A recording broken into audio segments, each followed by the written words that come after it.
Thank you all for coming this morning. We're eager to dive right into our topic because it's a topic that is of great consequence for the future of the country and indeed the world in which we live. Thank you for joining Hillsdale College this morning for our first Principles on First Fridays lecture series. My name is David Bobb. I direct the Alan P. Kirby Jr. Center for Constitutional Studies and Citizenship.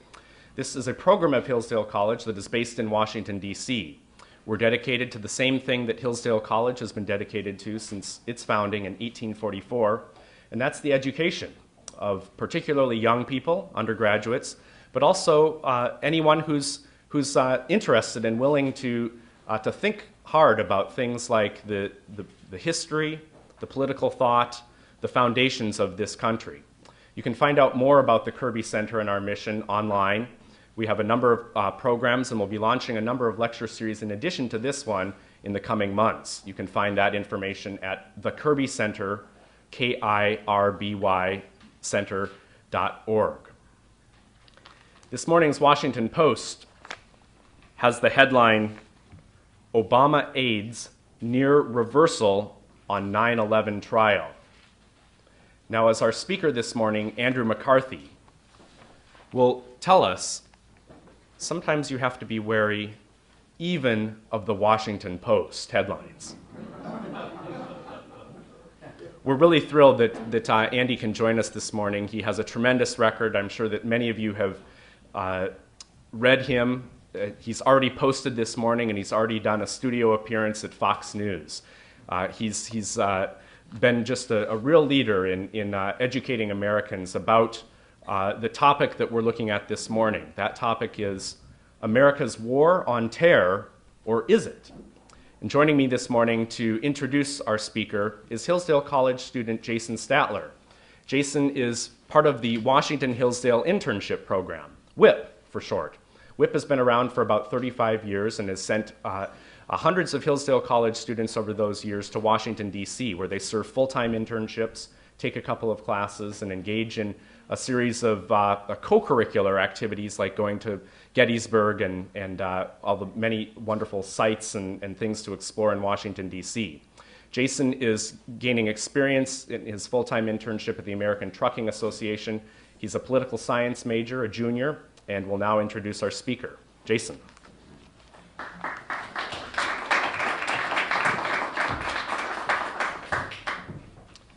Good morning. Good morning.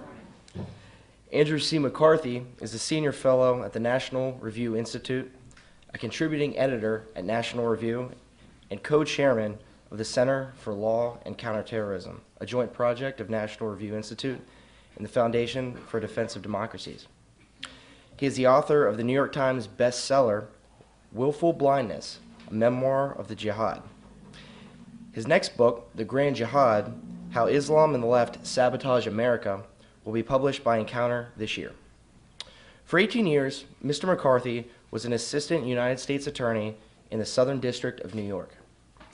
From 1993 through 1995, he was the lead prosecutor in the terrorism case against Sheikh Omar Abdel Rahman and 11 others in connection with the 1993 World Trade Center bombing and plot to bomb the New York City landmarks. He served the office in several executive staff positions, supervising the training of new prosecutors and preparation of briefs and arguments before the United States Court of Appeals. Following the 9/11 attacks, he supervised the Justice Department's command post near Ground Zero in New York City. In 2004, he served the Pentagon as Special Assistant to the Deputy of the Secretary of Defense. Mr. McCarthy has been an adjunct professor at both New York Law School and Fordham University's School of Law. He is the recipient of numerous awards, including the Justice Department's highest honors. In addition to being featured regularly in the National Review, his articles have appeared in the Wall Street Journal, the New York Times, Commentary, the Weekly Standard, the American Spectator, and many other publications. This morning, Mr. McCarthy will speak on the topic, America's War on Terror, or is it? Please join me in welcoming Andrew McCarthy.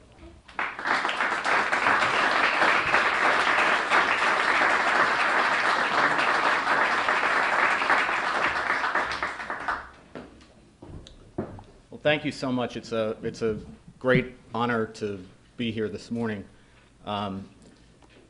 David was good enough to mention all my great accomplishments of just this morning, Fox News and getting a post up on the corner.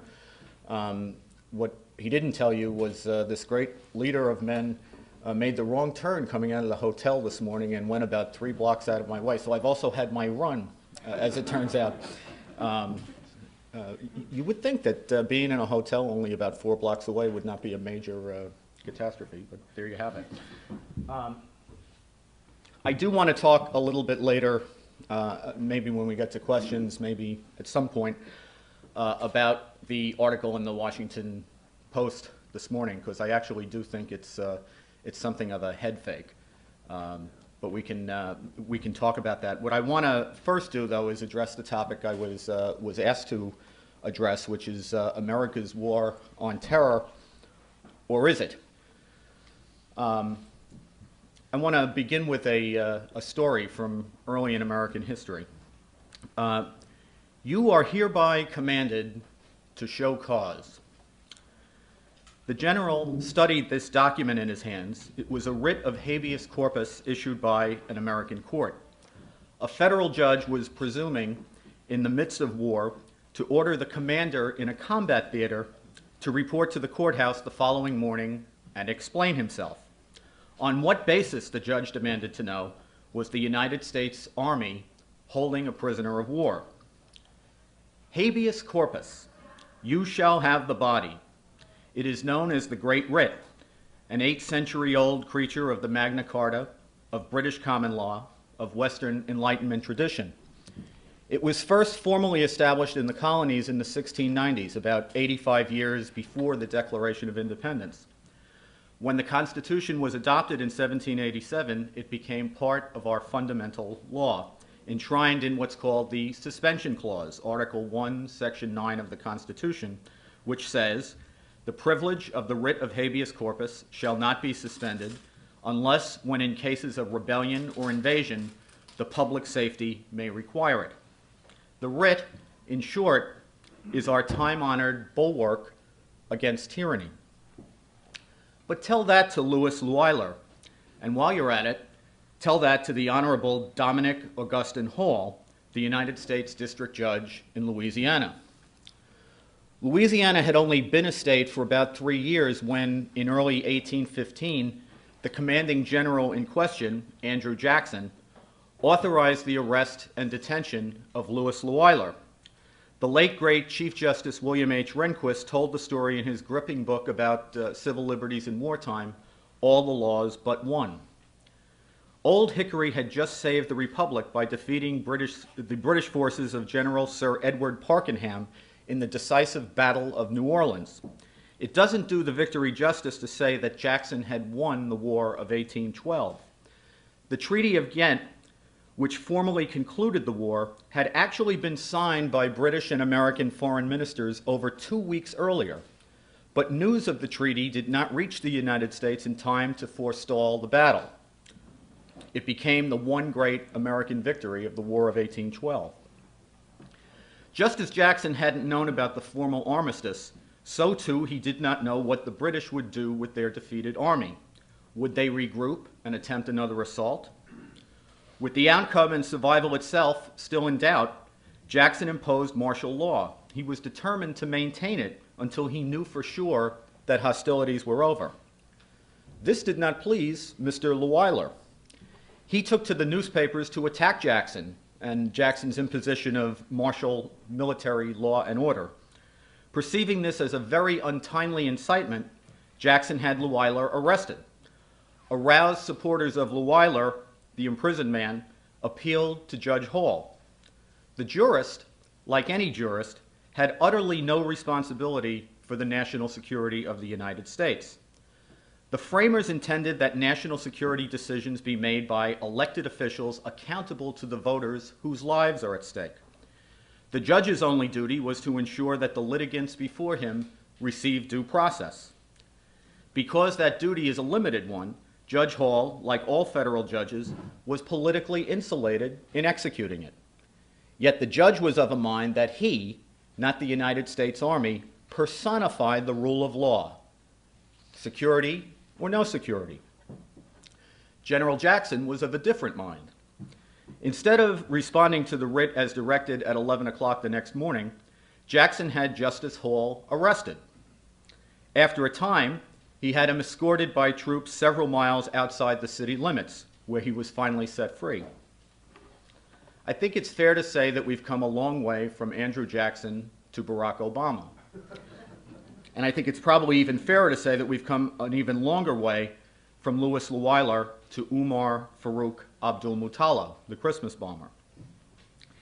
It's become fashionable in this era of hope and change to invoke the rule of law, that phrase in quotes, as if it meant the rule of lawyers, and in particular the rule of robed lawyers. That, however, has never been the term's meaning, nor could it be in any republic that hoped to stand the test of time. Yes, we are always beholden to the rule of law. In the United States, however, the rule of law is embodied by the Constitution. Embodied, not personified. The rule of law consists of the Constitution and the statutes, treaties, rules, and regulations adopted pursuant to it. The rule of law does not refer to the government officials who apply or purport to apply the Constitution, whether they are judges or officers of the political branches. These officials are our servants, the Constitution's servants. They are not our rulers. It has also been trendy in recent years, especially among our legal elites, to declaim in all due piety that the Constitution is not, quote, suspended in wartime. Suspended, by the way, is a clever choice of words. It's an attempt to trace the lineage of this absurd statement that the Constitution is not suspended in wartime to the great writ of habeas corpus and to the diction of our fundamental law of the Constitution. Of course, no one who believes that our nation has a natural right to defend itself believes the Constitution is ever suspended. The Constitution is not, however, nor has it ever been, the imposition of judicial rule. Indeed, the Constitution imposes strict limitations on the judicial power, just as it does on the powers of other government actors. It has never been the case that where judicial power ends, anarchy begins. General Andrew Jackson may have been wrong to lock up Louis Leweiler. In fact, a military court that was set up to try Leweiler actually ended up acquitting him of inciting mutiny and insurrection. Still, Jackson was not wrong in determining that it was his decision to make, not as a tyrant, but within the constraints of military protocols. We were not in peacetime, and in fact, the moment formal word of the Treaty of Ghent reached New Orleans, Jackson immediately reinstated civilian rule.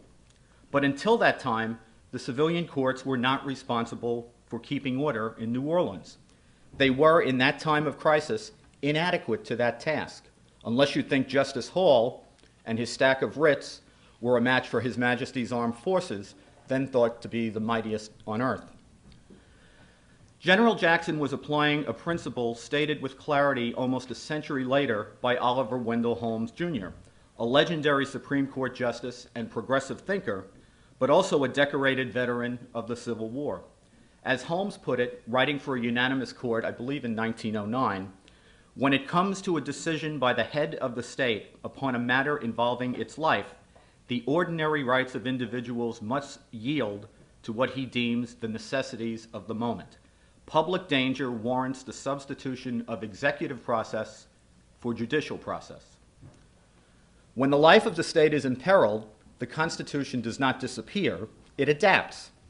In times of armed conflict, it imposes the laws and customs of war, which are every bit as much a part of the rule of law as judicial processes are in peacetime. On this point, it's worth pausing to remember why we have a Constitution. After independence, our new country had tried to survive and thrive under the Articles of Confederation and Perpetual Union. The experiment was a failure for many reasons, but paramount was its construct of national security by committee. That turned out to be very ineffective security indeed. It allowed England to ignore its treaty commitments, Spain to choke off the Mississippi River, and U.S. flagged ships to be besieged by the Barbary pirates in America's first experience with Islamist terror. As you may know, that's how we got the U.S. Marines, from the halls of Montezuma to the shores of Tripoli. The Constitution remedied this potentially fatal weakness of the Articles of Confederation. It endowed all executive authority, including the powers of commander-in-chief, in a single government official, the President of the United States. Our fundamental law was conceived and adopted this way, with powers that could be awesome in confronting threats, precisely because the framers knew a basic point that seems lost on us today. The United States is not necessarily forever. The rights we cherish, the freedoms that define us as Americans, would be little more than parchment promises unless we could defend ourselves and defeat our enemies. Moreover, unlike today's left, the founders understood that we would always have enemies, real enemies, not, as Mark Stein memorably puts it, just friends whose grievances we haven't yet accommodated. We would not be able to define our enemies out of existence by not uttering their names. We would not be able to rationalize them out of existence by insisting that their hostility is somehow our fault, and therefore within our power to reverse if only we would change ourselves. And we most certainly would not be able to indict them into submission in our civilian courts. We would have to defeat them, which meant we would have to be able to enforce the protocols necessary to wage war successfully. These protocols are the laws of war. They are older than the United States. They are common sense defense measures, requiring combatants to wear uniforms, to carry their weapons openly, to be part of a regular armed force, and most importantly, to refrain from intentionally targeting civilians. They also define wartime powers and privileges. Enemy combatants, for example, may be captured and detained until the conclusion of hostilities. Fighters who adhere to the laws of war are honorable combatants, privileged to use force, and entitled to various protections upon capture. By contrast, fighters who flout the laws of war, such as non-uniformed terrorists who target and savage civilians, are unlawful combatants. They are not privileged to use force, they are not entitled to the protections of honorable soldiers, and they may be prosecuted by military commission if they commit war crimes. This is every bit a legal system, but it is not a judicial system, and it is not intended to be. Throughout our history, at least until September 11, 2001, we seem to know that. Chief Justice Rehnquist's book was called All the Laws But One, as an homage to Abraham Lincoln. It has been widely noted by the left's legions since 9/11 that the Supreme Court ultimately rejected President Lincoln's suspension of habeas corpus to quell insurrections during the Civil War. Not as often mentioned is the fact that Congress actually endorsed Lincoln's action when it returned to session. Remember, those were the good old days when Congress wasn't in session all that often. Also overlooked is the fact that the legal question before the Supreme Court was a very close call. The suspension clause only says when habeas corpus may be suspended. It does not tell us who has the power to do the suspending. Chief Justice Roger Taney concluded, in a case called Ex parte Merriman, that because the framers located the suspension clause in Article 1, which defines the powers of Congress, rather than Article 2, which defines the powers of the President, it must have been understood by the framers to be a power of Congress, not a power of the President. That's a reasonable interpretation, but it's hardly indisputable. And there was something far more implausible in the case than President Lincoln's belief that he had the power to suspend the writ as long as the conditions that are laid out in the Constitution had been satisfied.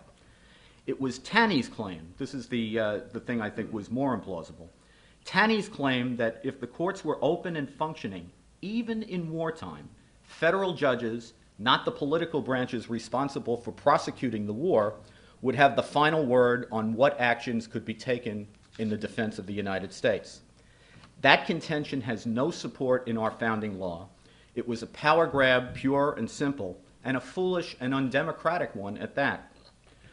Most missed, however, has been Lincoln's explanation for his action. At the time, the very survival of our Union hung in the balance, with Confederate sympathizers sabotaging railways, and otherwise impeding Union forces from reaching the battlefield. It is for just these exigencies that we have a suspension clause. As President Lincoln eloquently reasoned in a message to a special session of Congress on July 4, 1861, if the writ of habeas corpus, fashioned with such extreme tenderness to the citizen's liberty, were as sacrosanct as Taney contended, it would allow all the laws but one to go unexecuted, and the government itself to go to pieces, lest that one be violated. It's a preposterous notion. What of the president's obligation to preserve, protect, and defend the Constitution? All of it, not just the writ of habeas corpus. What of the central purpose of government to provide for the common defense? What becomes of the rights we cherish if the structure so carefully crafted to defend them vanishes? These were the challenges with which Lincoln grappled, and they were challenges with which FDR grappled as well in the Second World War. In June 1942, the dark hours of World War II, when the outcome was anything but clear, 8 German saboteurs were captured after landing off the coasts of Long Island and Florida. They had been sent to the United States by the Fuhrer himself to commit acts of terrorism against civilian infrastructure that was critical to our war effort. The commander-in-chief decided to make an example of them. FDR wasn't interested in the fact that the federal courts were open and functioning, nor was he swayed by the fact that one of the saboteurs happened to be an American citizen. President Roosevelt directed that they be detained without civilian charge as enemy combatants, and further, that they be tried by military commission. Nor did FDR, unlike today, perceive the need to festoon the proceedings with the trappings of a martial setting. The commission took place not at a military base in Cuba, but in an FBI conference room in what is now the Robert F. Kennedy Department of Justice building, just a few blocks away from where we're meeting this morning. The defense lawyers naturally cried foul. They filed a petition for a writ of habeas corpus in the Supreme Court, claiming that the military trial violated the Constitution, given that the courts were open and functioning in the United States. Upon hearing about the petition, FDR, the famed progressive president, summoned his Attorney General, Francis Biddle, the famed progressive civil libertarian. FDR told Biddle to communicate to Chief Justice Harlan Fiske Stone in no uncertain terms that he didn't care what the Supreme Court thought. The Constitution, not him, not the justices, the Constitution made him, not the justices, responsible for the national defense, the lives of the American people, and the successful prosecution of the war.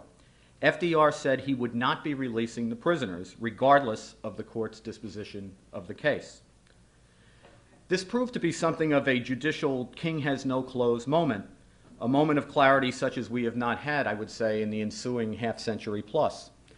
The brute fact is, courts have no power to enforce their edicts. The persuasive force that induces us to honor their rulings is the perceived legitimacy of those rulings. FDR was willing to bet, if it got down to brass tacks, that the American people would decide the commander-in-chief they had chosen, the president who would have to face them in the next election, was the government official they wanted running the war and protecting the country, not a tribunal of unelected lawyers whom they could not remove if they got vital security questions wrong. In the event, the Supreme Court was also willing to bet that Roosevelt was right. In the famous case of Ex parte Quirin in 1942, the justices somehow found it within themselves to uphold everything FDR wanted to do. And in another stark departure from today's ambivalence about war, the entire episode, from capture in June until the execution of most of the saboteurs in August, took about 7 weeks. What is the real difference between then and now? How do we go from Jackson and Lincoln and FDR to the Obama administration's stunning mishandling of the so-called Christmas bomber, Omar Farouk Abdul-Muttalib? Recall that the man who tried to detonate a chemical bomb on an airplane, an attack that would have killed 288 innocents aboard and an untold number of Americans on the ground, was a trained al-Qaeda operative. We are in a congressionally authorized state of war with that transnational jihadist terror network. Abdul Muttalib was a Nigerian national sent from Yemen to attack us. He had no claim on the protection of civilian due process and no claim on the protection of our Constitution. What's more, our intelligence community tells us that Yemen is currently one of the prime launch points of anti-American terrorism in the world. Abdul Muttalib had spent 4 months there. He knew the training camps, the trainers, the identities of other terrorists, evidently scores of them, who had been trained and are being trained to carry out just the same kinds of atrocities that he was trying to carry out.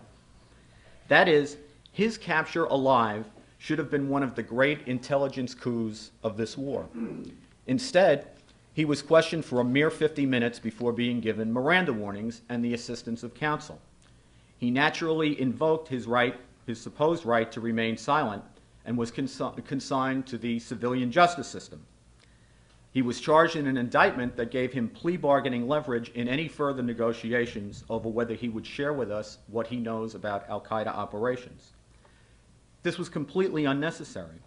Abdul Muttalib could and should have been designated as an enemy combatant and interrogated without the interference of a lawyer or the complications of a criminal prosecution. Even if one believed, as the Obama administration says it believes, that it is important to our reputation in the world to endow him with all the rights of the Americans he was trying to slaughter, there was no legal requirement that that be done now. He could have been turned over to the civilian authorities 2 or 3 or more years from now, once his intelligence reservoir was fully tapped. We'd have lost nothing but the ability to introduce any confession that he made at trial. And any competent prosecutor will tell you that no confession is needed when a terrorist attempts to bomb a plane in front of about 300 witnesses. Where have we gone so wrong that we believe our security can be entrusted to judicial processes? To answer that question, we need to return to the era of FDR, and specifically to Robert Jackson. Jackson was a giant in the political and judicial realms. The Attorney General Roosevelt appointed to the Supreme Court, and he was later tasked by President Truman to prosecute the Nazis at Nuremberg. When he was a Supreme Court justice, writing for the court in a 1948 case called Chicago and Southern Airlines versus Waterman SS Corp., Jackson explained as follows. It's a little bit of a lengthy quote, but I think it's worth going through. The very nature of executive decisions as to foreign policy is political, not judicial. Such decisions are wholly confided by our Constitution to the political departments of the government, executive and legislative. They are delicate, complex, and involve large elements of prophecy. They are and should be undertaken only by those directly responsible to the people whose welfare they advance or imperil. They are decisions of a kind for which the judiciary has neither the aptitude, facilities, nor responsibility, and have long been held to belong to the domain of political power, not subject to judicial intrusion or inquiry. The Constitution of Robert Jackson, like the Constitution of Andrew Jackson, which is to say the Constitution of the Framers, is a constitution for a free, self-determining people. Such a people does not surrender control of the most fundamental questions made by any body politic, the decisions about national defense, to officials who, however well-meaning, are not politically accountable to the people whose lives are at stake. That surrender is not the rule of law. It is the acquiescence in judicial despotism. Unless we reclaim our democratic prerogative, namely, placing national security back in the control of elected officials who answer to the American people, we shall be neither safe nor free. Thank you very much.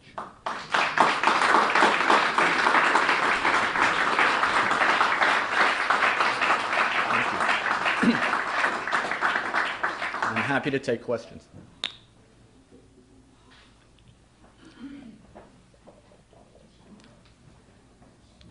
Mr. McCarthy, as someone who tried terrorists in civilian courts, can you explain sort of the progression from your support for that to now, the changes in law that led you to believe that it's no longer the way to go?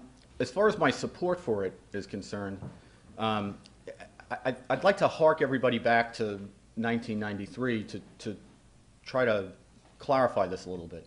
It's not like anyone back in 1993 sat around a table and said, war, crime, which is it that we're dealing with? We had no experience to speak of in the United States. I'm not saying there weren't episodes, but in terms of a systematic assault by international terrorists, particularly when they were attacking us in our own homeland, that was not something that that the government was prepared to deal with. It was certainly not something that our law was planned to deal with. In fact, terrorism law had to be drastically overhauled in 1996 because the charges that we had to bring back in 1993 were so paltry. Let me give you one example. If you successfully committed a bombing in 1993 and people actually were harmed or killed, we had a bombing statute. We could prosecute you and you could go to jail for life. The federal death penalty was on the shelf until 1994, but you would at least get life in prison. But let's say you committed a conspiracy to bomb, which the government was either lucky enough or savvy enough to break up, which is what happened with the second part of our case. The first part was the World Trade Center bombing. The second plot was a plot against New York City landmarks, the Lincoln and Holland Tunnel, the FBI's Lower Manhattan headquarters, the UN. By the way, the next time that someone tells you that terrorists aren't really irrational, in 1993 they wanted to bomb the UN because, as we all know, it's a tool of American authority and power in the war. But anyhow, to bring such a conspiracy where it was a plot to kill tens of thousands of people, but they didn't carry it out, we had no statute for that. So you had to bring it under the catch-all federal conspiracy statute, which had a penalty of 0 to 5 years. So we had very paltry charging apparatus back then. 1996, all that changes. We have all these terrorism conspiracy statutes and material support statutes.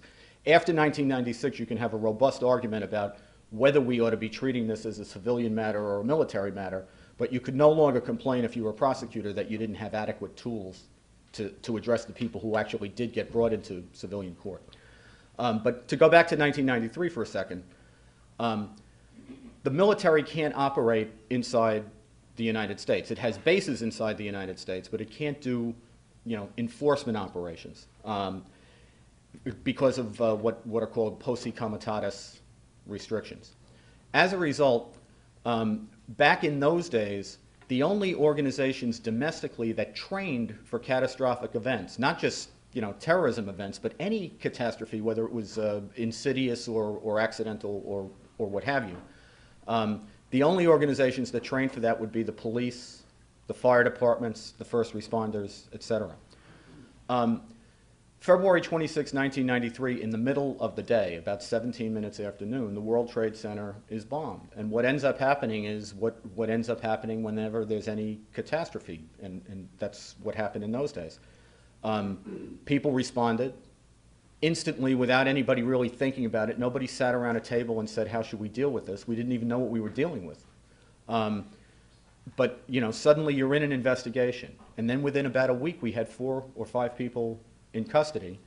And when you have people in custody, one of the things that happened in the Abdul Muttalib case as well, when someone comes into federal custody and they're denied bail, the government is required to indict them within 10 business days.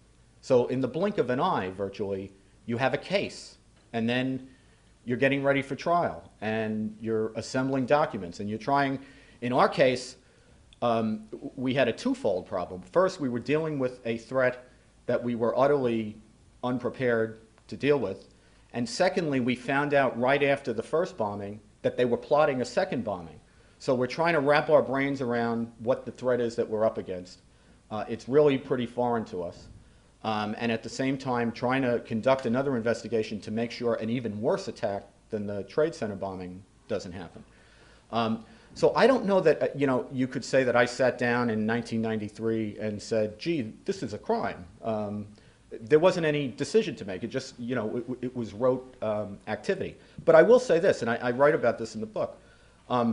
I very much wanted to believe, and did believe, back in 1993, what the gospel according to the Justice Department and the rest of government was, which was that it was a matter of great importance to our reputation in the world that we bring our enemies into the majesty of our Bill of Rights, the majesty of our criminal justice system, vest them with all the rights that we would give American citizens, and show the world how we treated them versus how they treated us. I thought that would be a powerful symbol. I think the reason you believe something like that is because it sounds so admirable. But when the rubber meets the road, it's not true. It doesn't make any, it doesn't make any sense. Right now, for example, let me give you one example, and then I'll take another question. We're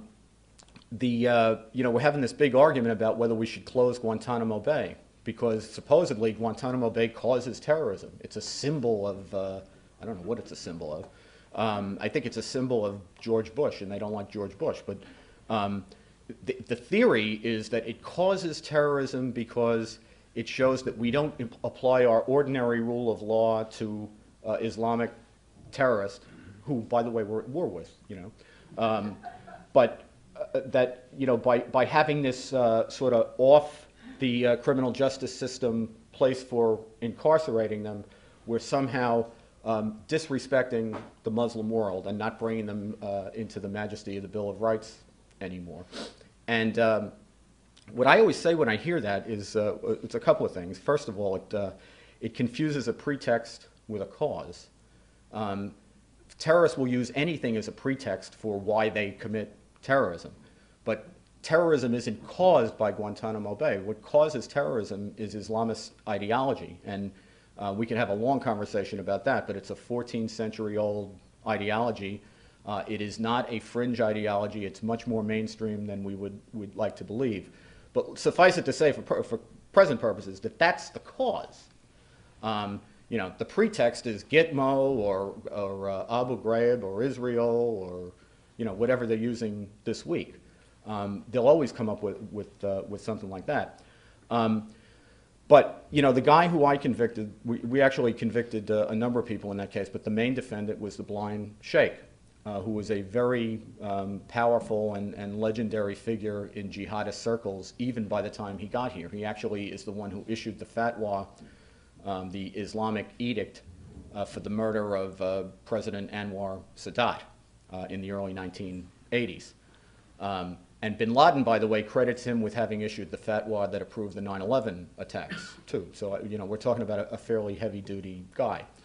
But anyhow, we brought him into our criminal justice system.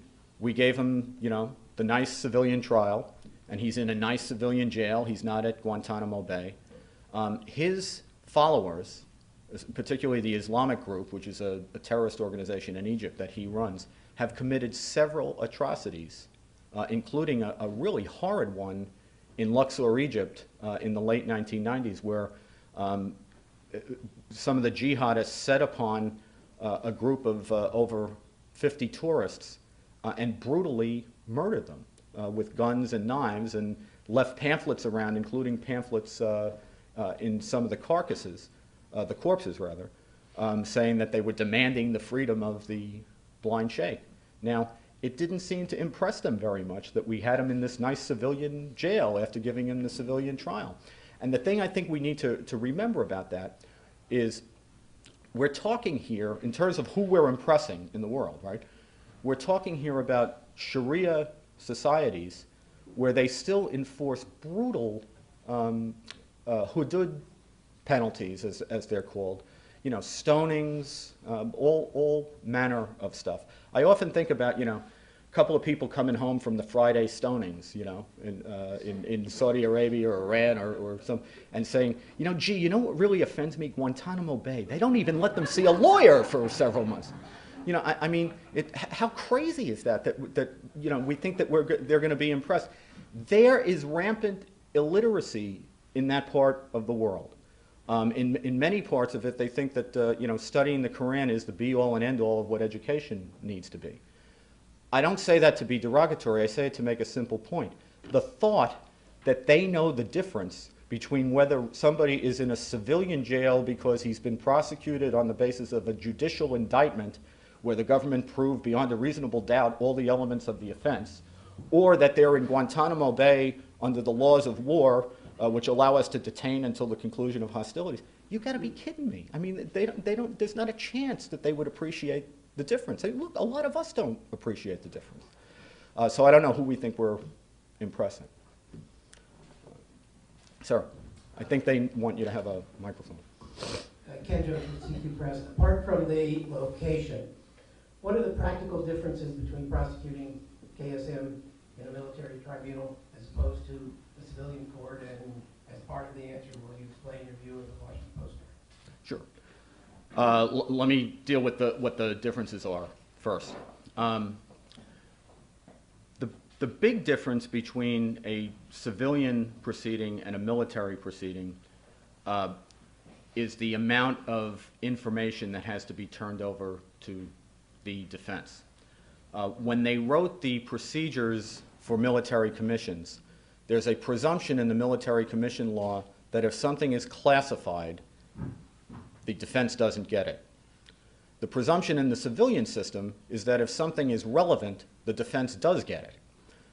So you're starting out from the beginning with a situation where the prejudice on the civilian side is going to be toward disclosure.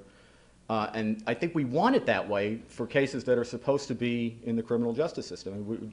The criminal justice system is designed for American citizens who are presumed innocent, and we want to have those protections for people who properly belong in it. The military justice system, on the other hand, is for disciplining, managing, and where appropriate, punishing enemies during wartime, which is a much different purpose.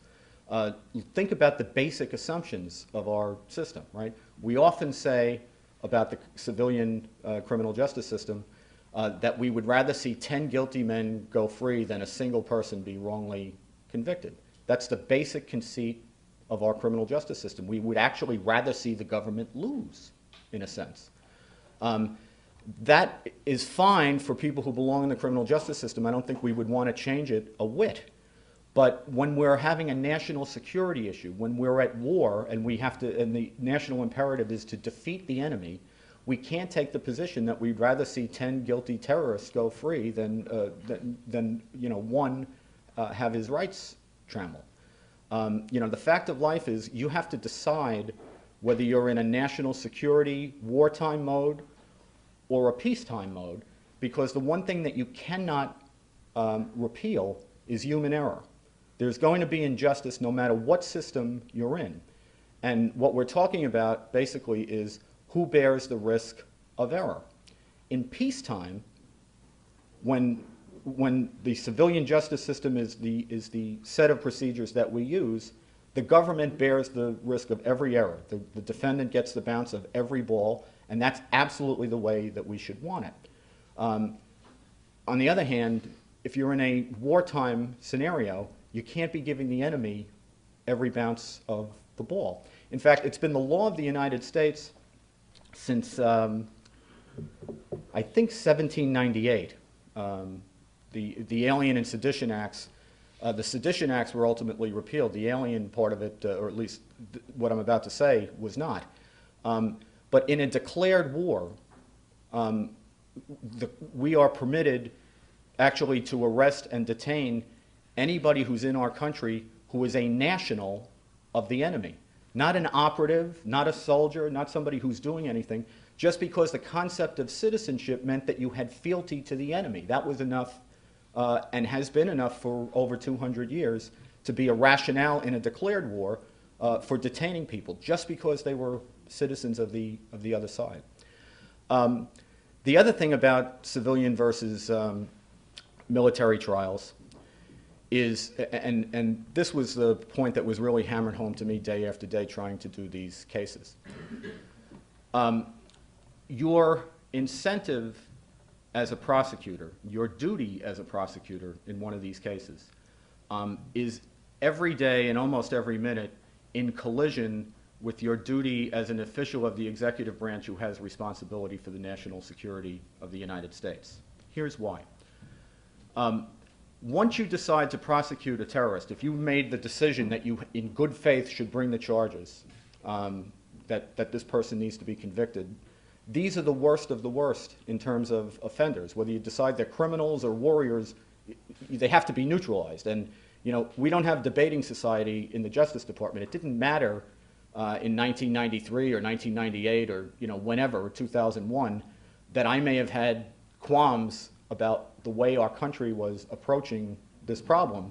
I was a prosecutor in the Justice Department. If I got told, go prosecute that guy, the answer to that question was, well, do you really think we ought to be doing this? That's not our job there. Once you make the decision that somebody should be prosecuted, your obligation is to do everything within the law to make sure that you convict him and that he gets as much of a sentence as you can get, because these are the offenders who, if they get released, will turn back to mass murdering Americans. I mean, there's not rocket science about that. But what does that mean as a practical matter? What it means is when we draft indictments in terrorism cases, I don't know if you've ever seen any of these creatures, but I think that the indictment in our case was about 100 pages long. The indictment in the embassy bombing case, I think, was over 200 pages long. The reason that these indictments are so big and sweeping and narrative and descriptive is because conspiracy law is very forgiving to prosecutors in the federal system. We get all kinds of advantages that they don't have in many of the state systems. So we can get all kinds of hearsay into the case and background of the conspiracy and explanation of who is who in the conspiracy and how they interrelate.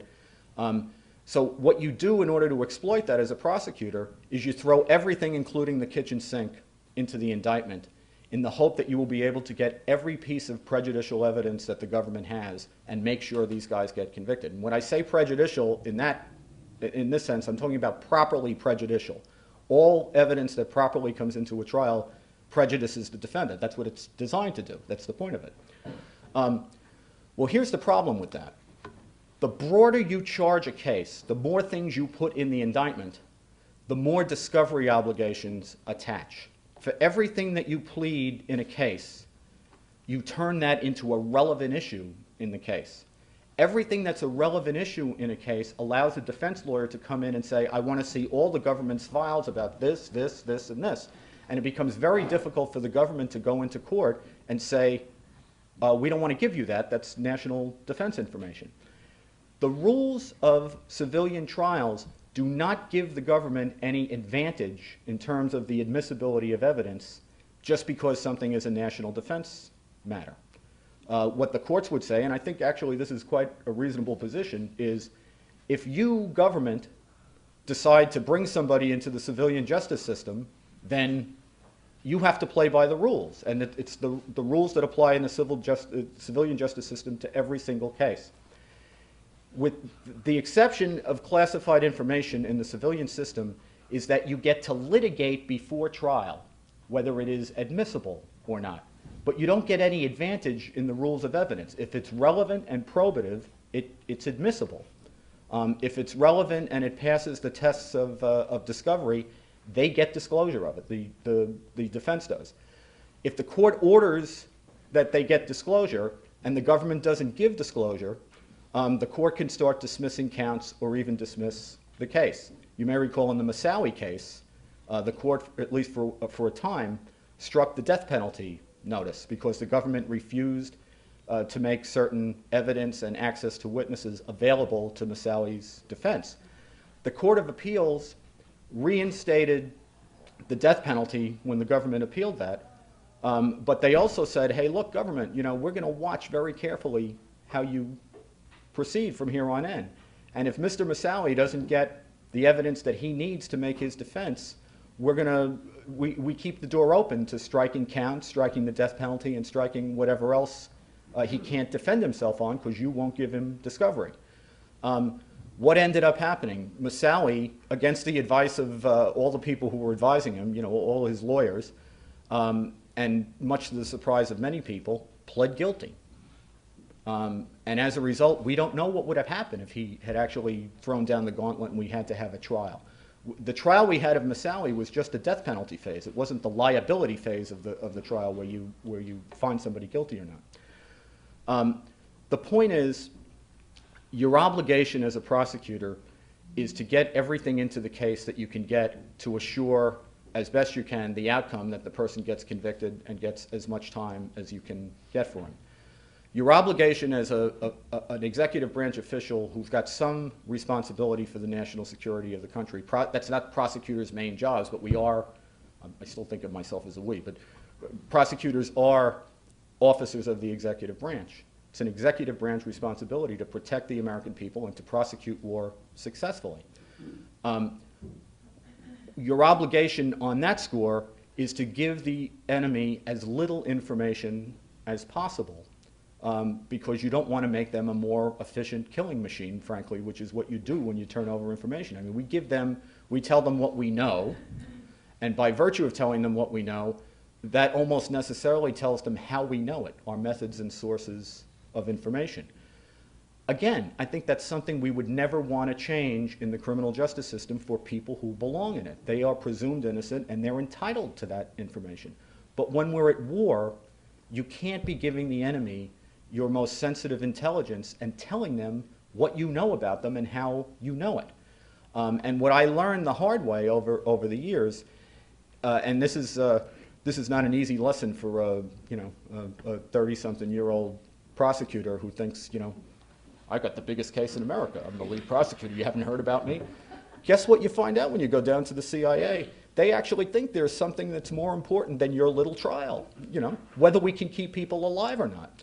And what they say to you is, we don't want to tell you this. We don't want to identify this witness because if we tell you, you have to tell the defense.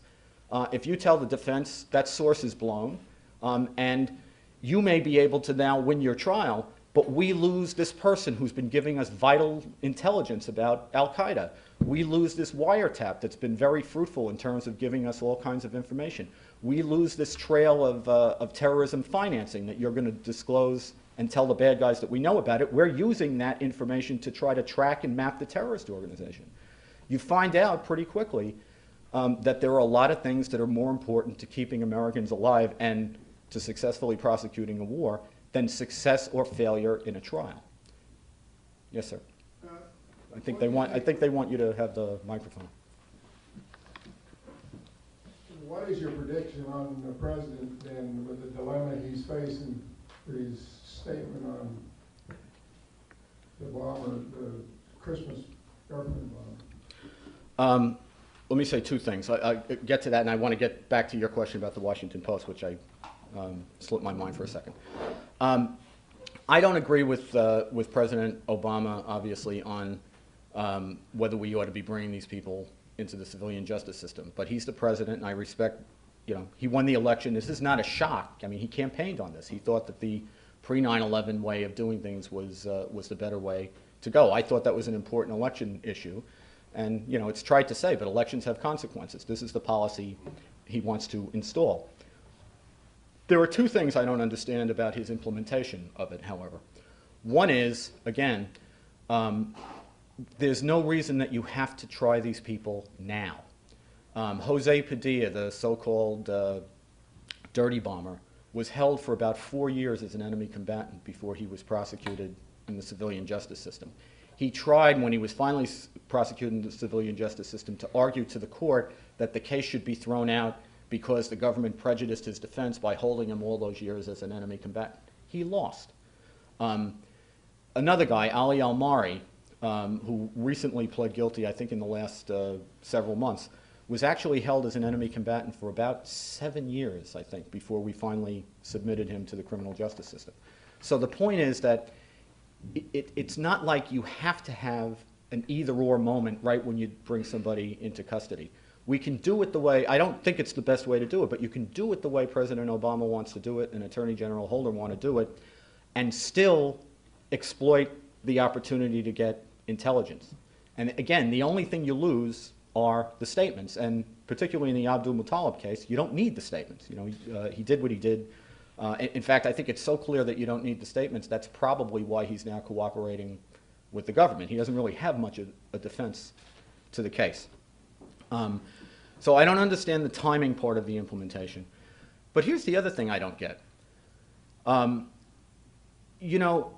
if you say that we have to play by the rules and we have to bring somebody into the civilian system and we have to follow all of the rules and protocols of that system so that we can send a signal to the world about who we are as a people, why would you bring them into the system, or say you're going to bring them into the system, and then start undermining the system?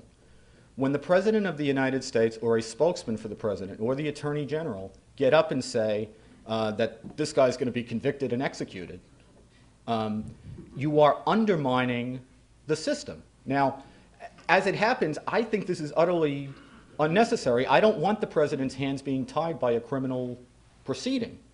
But this is his idea, not mine. And if you're going to play the game that way, you have to play by the rules. And the rules say that the government is not supposed to be making statements that prejudice the potential jury pool. And all you're doing when you do that, and they keep doing it, I don't understand why they keep doing it, but all you're doing is giving the defense the ability to come in and either seek a dismissal of the indictment or a lengthy postponement until such time, if ever, that they can get a fair trial. Now, do I think that motion will succeed? No. But why would we want to litigate it? You know, there's a lot of things that the government does that won't be fatal in terms of the outcome of the case. But at the same time, there's no reason to believe me. These cases are high stakes, high pressure affairs. Everybody makes mistakes in them. If I know anything, it's because I've made every mistake you could make twice. Okay? I mean, that's just the way it is. And anyone who tells you that's not true has never been trusted with anything important to try. That's just a fact of life. You're going to have mistakes. So why give them a freebie? And this is really a freebie, and it's not a good thing to undermine. To get back to the Washington Post article. My sense from the Washington Post article is that I think it's a head fake for the following reason. What it says is that Obama is potentially standing down on the objection to military commissions. That's plainly not true. He's already done that. On the same day, people don't realize this, but on the same day that Attorney General Holder announced that the 9/11 plotters would be getting a civilian trial, they also announced that the Cole bombers, the bombers of the USS Cole in October of 2000, who killed 17 members of the US Navy, would be going to a military commission.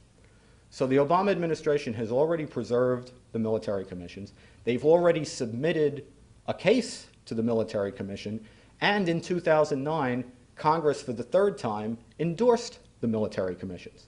So we already have military commissions, and the trajectory of what's going on here is trending, I think, toward a military commission, certainly for the 9/11 plotters, and probably for most of the other enemy combatants who will be tried. I don't think all of them will be tried. There'll probably be a good number of them who can't be tried.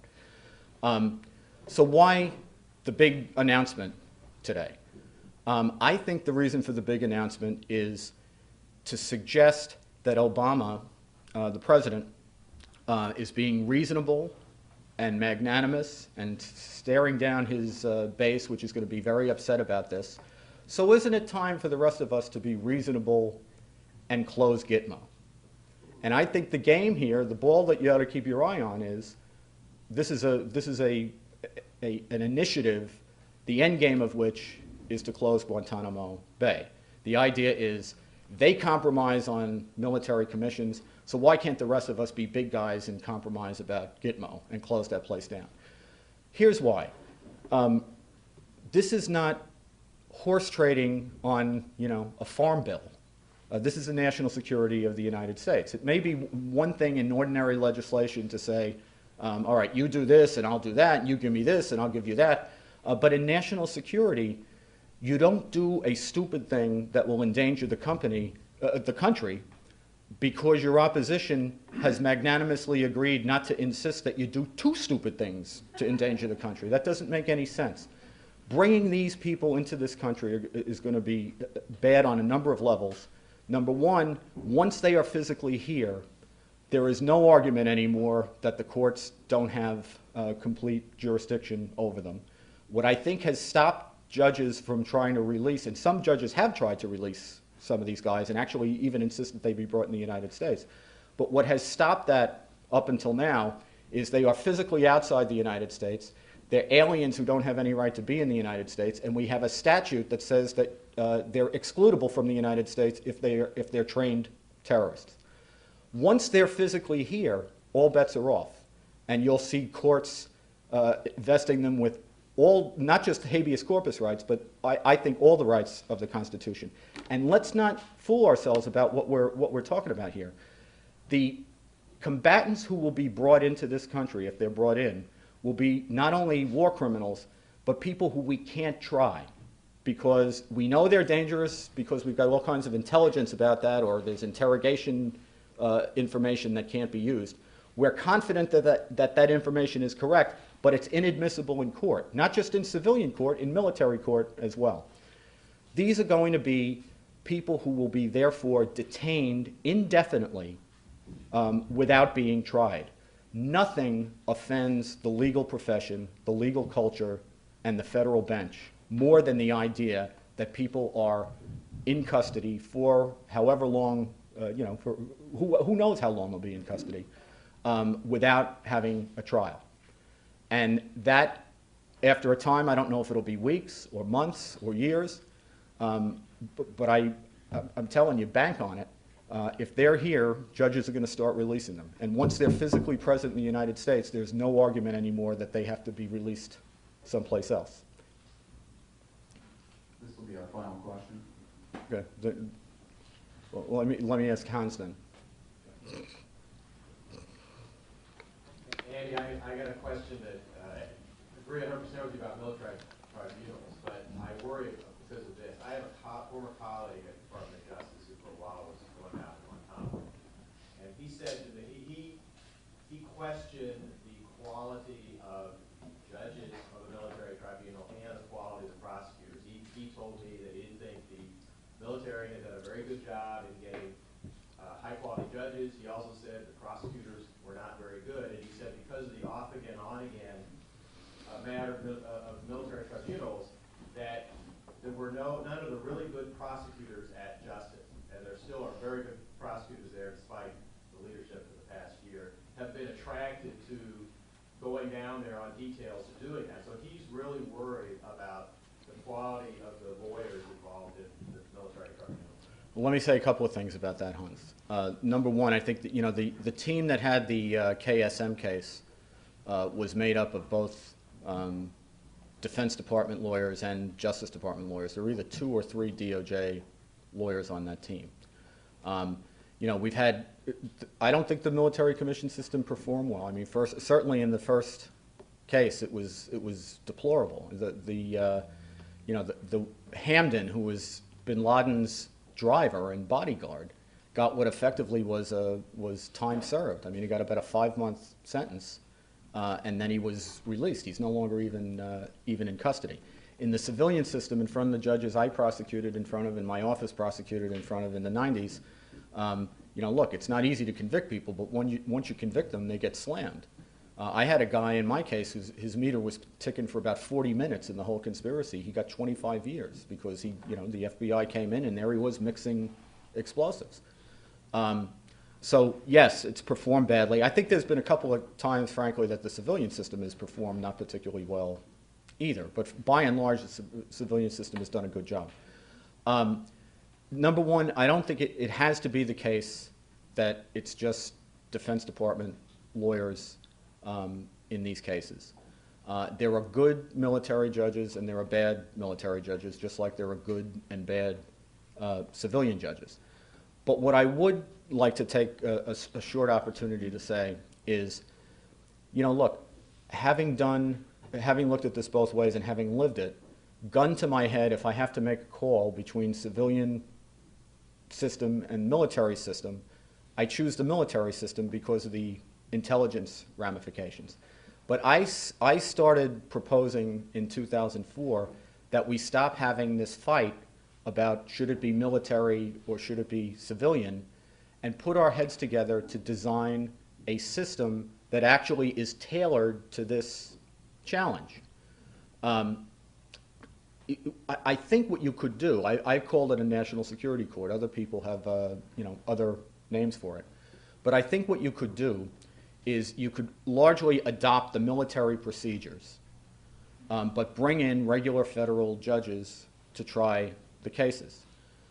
This would have a couple of consequences. One of them is, I think, with due respect to the military system, you would get an increase in the competence of the way these cases were handled. Not because the military judges are incompetent, but because the federal judges have actually been through this going back now to 1993. And we ought to be exploiting that competence. The second thing it would do is it would foster some cooperation between the United States and our allies.